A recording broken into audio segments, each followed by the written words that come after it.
सबसे पहले माननीय अतिथिगण, मेरे प्यारे शिक्षक और मेरे प्यारे भाई बहन, मेरी तरफ से आप सबको स्वतंत्रता दिवस की हार्दिक शुभकामनाएं। मैं खुशबू युग इंस्टीट्यूट से आपके समक्ष कुछ विचार साझे करना चाहती हूँ, जिसका शीर्षक है आजादी। आजादी का असली मतलब तो वही समझ सकता है जिसने कभी गुलामी झेली हो। हम सभी स्वतंत्र भारत में जन्म लिए हैं, ये हमारा सौभाग्य है। यूं तो आजादी के लोग 1857 में चल चुकी थी, जो वैशाल बन के 1947 में हमारे भारत को आजाद कराई। प्राचीन, मध्यकालीन और वर्तमान के कुछ उदाहरणों से मैं स्पष्ट करना चाहूंगी कि जब हमारा देश फिरंगियों के फंदे में फंस चुका था, तब एक वंदे मातरम की बोली पर टोलों के टोलों उमड़ आते थे और अंग्रेज शासकों के जड़ 5-5 डिग्री का तूफान आने वाला अंग्रेज शासकों को हिला देता था। लोग मर जाते थे, मिट जाते थे, फांसी चढ़ जाते थे, तो वो भी अपने देश की प्रति देश की देशभक्ति साबित कर रहे होते थे। क्योंकि ये उस दौर की कसौटी थी जब 62, 65 और 71 में अपना सुहाग गंवा देने वाली वो औरत, जब घर के हालात ऐसे हो जाया करते थे कि प्यार भी भरपूर गया, मांग का सिंदूर गया, प्यार भी भरपूर गया, मांग का सिंदूर गया, नन्हे नौनियालियों की लंगोटियां चली गई, छोटे छोटे बच्चियों की चोटियां चली गई, बाप की कमाई गई, भाई की पढ़ाई गई, ऐसा एक विस्फोट हुआ, शरीर की बोटियां ही चली गई। अब ये हालात हो जाने के बावजूद भी एक माँ अपने बेटे को सरहद पर दुश्मन की धज्जियां उड़ाने के लिए भेज देती थी और कहती थी कि अम्मा ने खत लिखा है बड़े ही चाव से, खुद मेरे ना घबरा जाना, 1 इंच भी पीछे न हटना, चाहे इंच कट जाना, चाहे इंच कट जाना। इस तरह पूरा देश अपनी देशभक्ति साबित कर रहा होता था। तब देश बलिदान मांगता था, तब देश लड़ जाने को कहता था, तब देश मर जाने को कहता था, तब देश फांसी चढ़ जाने को कहता था। लेकिन अब देश न बढ़ जाने को कहता है, न मिट जाने को कहता है, न फांसी चढ़ जाने को कहता है, बल्कि मेरे विचारों से सच्चा देशभक्त वो है जो अपना काम पूरी निष्ठा, पूरी ईमानदारी से करता है।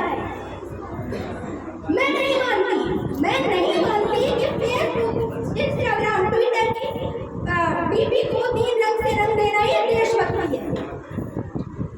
मैं आपसे पूछना चाहूंगी कि साल में 2 बार तिरंगा हाथ में ले लेना ही क्या आपकी देशभक्ति है?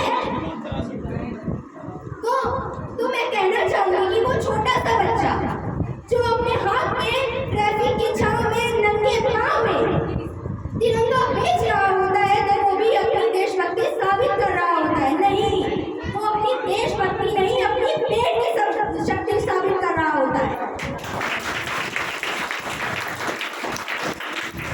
क्योंकि न मस्जिद को जानते हैं, न शिवालों को जानते हैं, न मस्जिद को जानते हैं, न शिवालों को जानते हैं, जो पेट के भूखे होते हैं वो सिर्फ दीवालों को जानते हैं।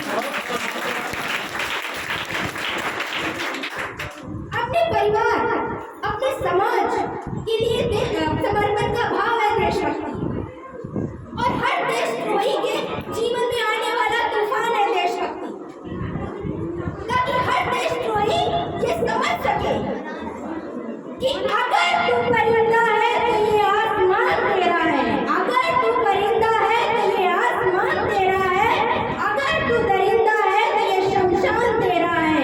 भाईचारे से रहना है तो रह इस जमीन पर, वरना ये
भूखे नंगे सो जाते हैं लोग।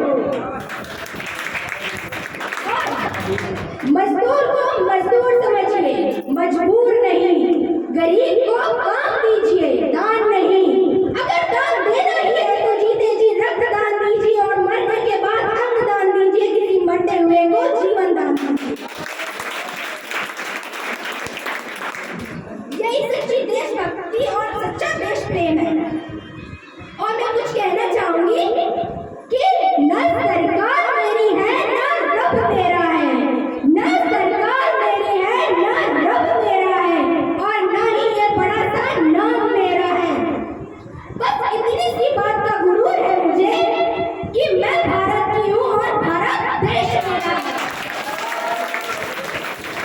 और तो कहना चाहेंगे कि देशभक्ति, परंतु हमारे देश में एक वैचारिक बीमारी फैल रही है। लोग कहते हैं कि हमारा भारत देश सबसे बड़ा लोकतंत्र है, जहाँ पर हिंदू पैदा होते हैं, मुसलमान पैदा होते हैं, सिख पैदा होते हैं, ईसाई पैदा होते हैं, लेकिन बदकिस्मती से अब इंसान